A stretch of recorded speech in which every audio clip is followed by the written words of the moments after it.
Hi guys, welcome back. So guys, in today's video, we are going to see HTML images. How can we add them on our web pages? So let us first of all see what we are going to cover in today's video. We are going to see the img tag, okay, using which we are going to embed images on our web page. Then we are going to see src and alt attributes. Then we are going to control the image size using width and height attribute. And then finally, we are going to see local versus online images. So guys, let's go to a code editor. But before that, if you're new to the channel, consider subscribing as I regularly post these kinds of helpful videos. And I'm creating complete playlist on HTML full course on my channel. Let's see guys, first of all, let's go to our code editor. Okay, so in our code editor, what I will do is I will first of all create a new file which will be tutorial8.html. Okay, so 8.html I have created. Now I will write the basic boilerplate code using this exclamation mark. Okay, now what I want is, first of all, I want to display one image on the screen. Okay, so let me rename the document as something like, HTML images, and here I will write h1 tag HTML images. Okay, so some text will be displayed on the screen as of now. Let me open this page with live server. Okay, so we can see the initial text that we have written on the page and in the title. Now what I want is, after this heading, I want to add an image. Now as I told you guys, there are some attributes which you need to know. First one is the source. Basically, using source only you can display your images. Now there are two ways in which you can display your images. Either you can download an image from somewhere, okay, and then use it in your project folder. Like here what I have done, I have downloaded an image, okay, that is image.png, and I can use this image in the source, okay, like this. See, when I do dot slash, what does this means? Dot slash means that we have to look for the image in the same folder. Okay, so we are currently in the folder HTML tutorial, so it is looking for all the files here. So when I put image.png and then when I save this file, you can see the image is getting displayed. Right now the image is too large. Okay, so what I can do is I can resize it.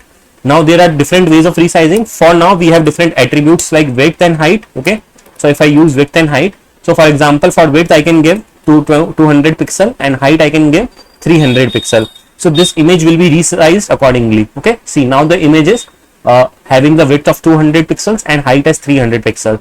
Now you must be thinking, what is the use of this alt?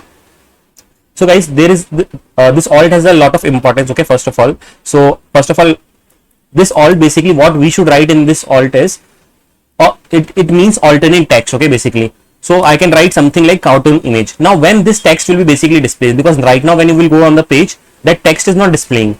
Basically this text will be displayed just in case if your image is not displaying properly due to some internet connection or some loading issues. Okay, so for now let's try to create an issue. I will rename the image to something else. Okay, so now I have renamed the image to image1.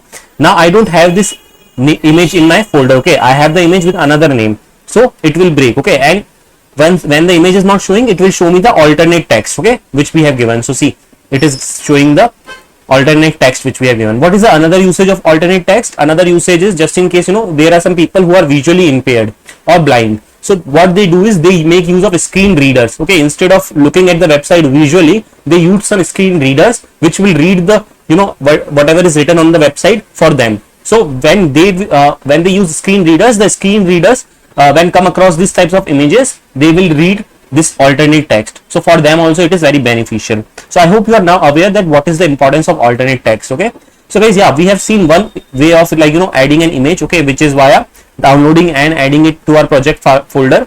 Let's see the another way. Okay, for example, if I don't want to download any image, if the image exists on the internet, okay, let's do one thing.